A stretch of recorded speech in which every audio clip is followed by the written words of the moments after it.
قصہ عظمتوں والا، ذرا بیٹھو یہاں لوگوں، قریب آؤ سناتا ہوں تمہیں ایک داستاں لوگوں۔ یہ قصہ ہے خویلد کی عظیم الشان بیٹی کا، عرب میں کیا جہاں بھر میں ہے جس کا مرتبہ اونچا۔ یہ مکہ شہر کی پاکیزہ دختر ایک رئیسہ ہے، تجارت کا یمن اور شام تک بھی جس کی چرچا ہے۔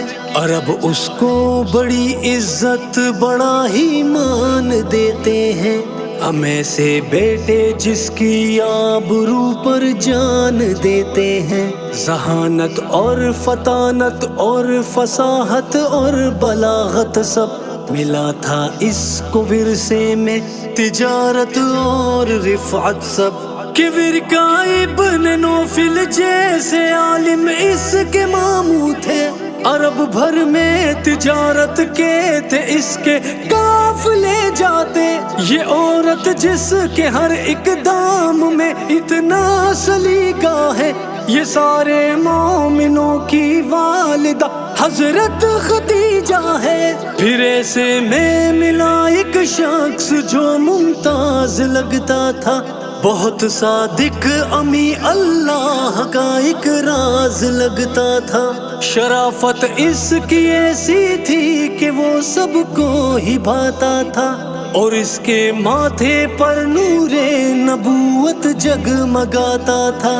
وہ جس کی ہر ادا پر آسماں بھی واری جاتا تھا، وہ جس کا ایک تبسم ہر طرح کے غم مٹاتا تھا۔ اسے رب نے ختیجہ کا مقدر لکھ دیا لوگوں، زمانے بھر کی رحمت ایک پیمبر لکھ دیا لوگوں۔ یہ خاوند اور زوجہ سب سے اعلیٰ خانداں بن کر، مثالی بن کے ابھرے دوستو عالم کے نقشے پر۔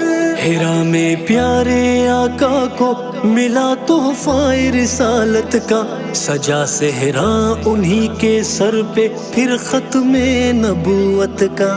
گواہی سب سے پہلے ماں خدیجہ نے ہی دی اس کی، وفا کی اور اس رستے میں دی ہر ایک قربانی۔ ڈٹی اسلام پر اماں مجسم ایک وفا بن کر، ہماری محسنہ بن کر، نبی کا حوصلہ بن کر۔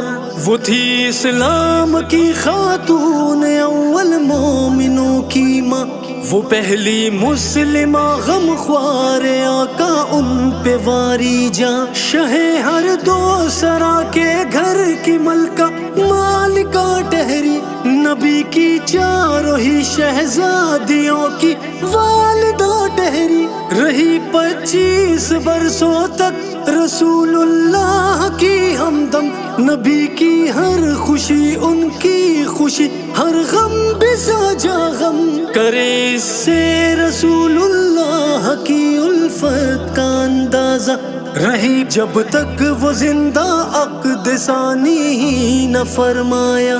ہوئی 64 برس جب عمر ان کی وقت آ پہنچا، یہ سن 10 نبوی تھا، رمضان تھا اور 11واں روزہ۔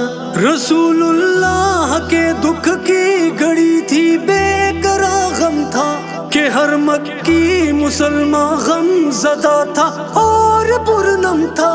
وہ صدیقہ، وہ پہلی مسلمہ، وہ مومنوں کی ماں، نبی کا حوصلہ اور ولولہ، پیارے نبی کی جاں۔ میرے رفعت والی اس پاکیزہ ہستی کا سلامی ہوں، میں ان کے در کا نوکر، ان کا شاعر ہوں، پیامی ہوں۔ میں اپنی ماں کی ساری زندگی بس منقبت لکھوں، اور شاہین قسمت میں یوں اپنی عافیت لکھوں، اور شاہین قسمت میں یوں ہی اپنی عافیت لکھوں۔